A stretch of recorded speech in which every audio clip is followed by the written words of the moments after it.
Bom dia, pessoal. A situação do Brasil está ficando cada vez mais difícil, né?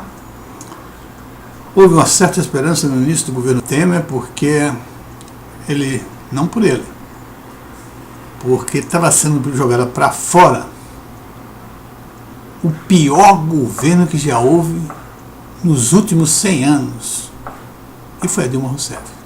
Nada pior já houve nesse país do que o governo Dilma. Nunca houve uma dirigente tão incompetente, tão incapaz, tão arrogante igual a Dilma. Desorganizou tudo na economia. Deixou o país um caco. Caos absoluto, total. Então, obviamente, houve uma certa esperança.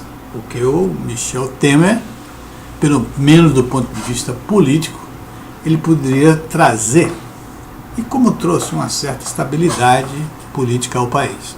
Que não está acontecendo agora, está havendo um descarrilamento novamente. Então, começou a ser falado sobre o Dream Team da economia do Temer.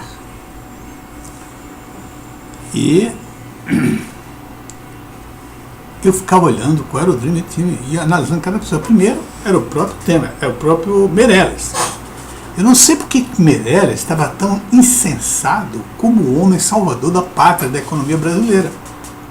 Porque Meirelles é um fracasso comprovado do governo Lula.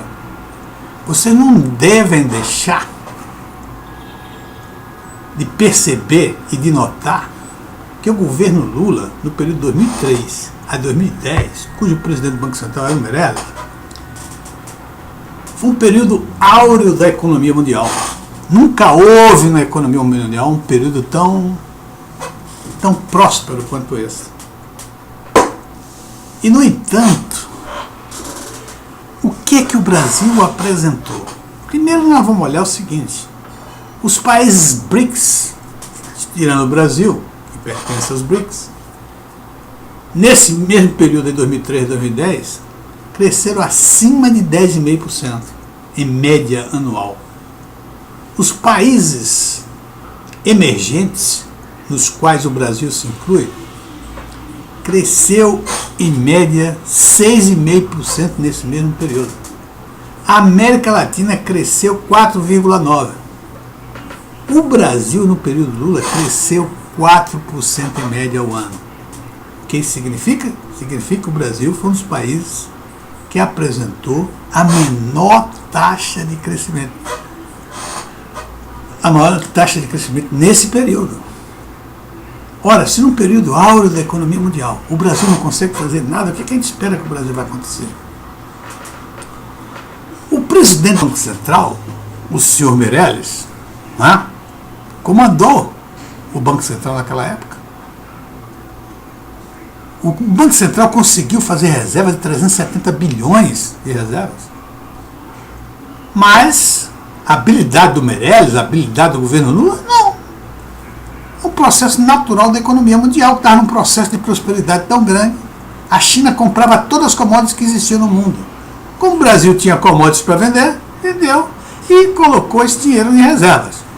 Agora, se trata é saber o que é que, por exemplo, o presidente do Banco Central fez, medidas, estratégias, que podem ser consideradas como fatos a serem registrados.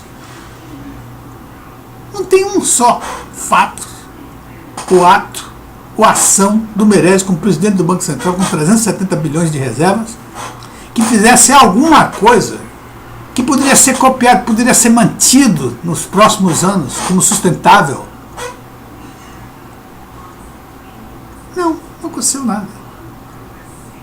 E prova disso é quando a China começa a descarrilar, deixar de comprar, o Brasil entra num caos absoluto e total. Que não tinha nada, não se preparou para isso. Não se beneficiou do período áureo da economia mundial. Não se beneficiou das reservas de 370 bilhões de uma maneira inteligente. Só dá custos para o Brasil. É um preço muito grande para você ter reserva de 370 bilhões só para garantir que não há um ataque da nossa moeda. eu acho que tem muitas alternativas a ser feitas dentro dessas reservas que poderiam muito bem melhorar a situação do país e, evidentemente, com a situação melhor, não haveria por que se atacar as reservas do Brasil. Tá certo? Então, isso não é um bom argumento. Então, para mim, desde o início, eu ficava meio cabreiro a respeito desse Dream Team.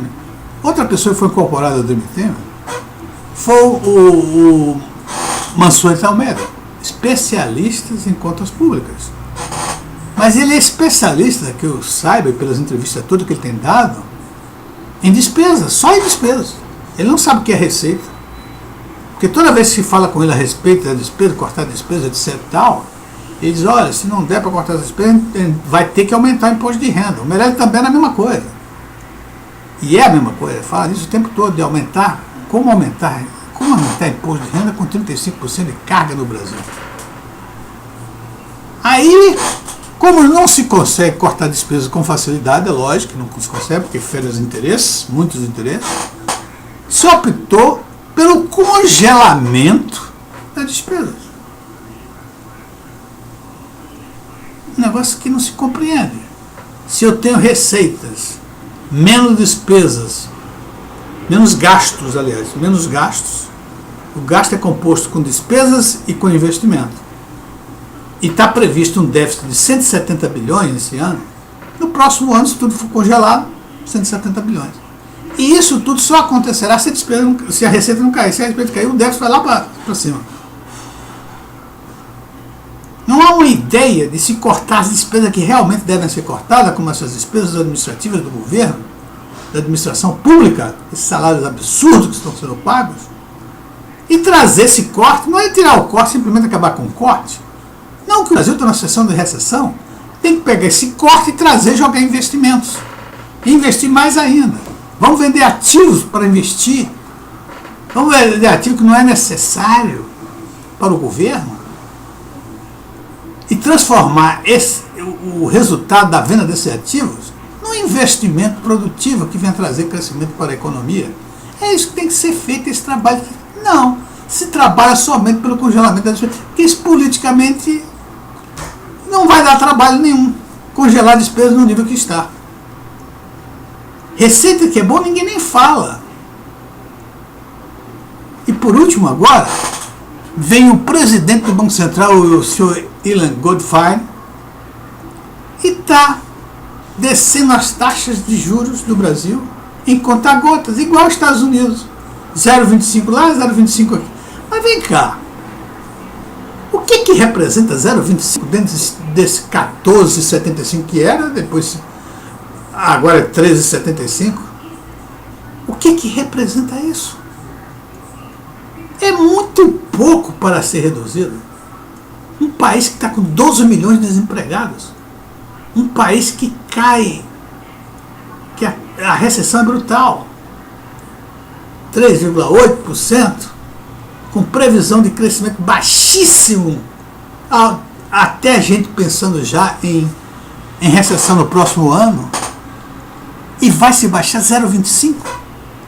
Uma taxa de juros alta é necessária quando existe superemprego, quando existe aquecimento da economia, investimentos. É necessária uma taxa de juros alta para isso, para desaquecer a economia. Reduzir um pouco a pressão do consumo. Que consumo nós temos com 12 milhões de desempregados? Isso não faz sentido. Eu acho que o William Goldfein, se ele não fizesse absolutamente nada, deixasse a taxa do jeito que está, era melhor. Porque fazer isso é uma bobagem, comprovadamente uma bobagem. Aconteceu o mesmo que nós vimos com o Levy. O Levy entrou no governo Dilma e aumentando a taxa de juros.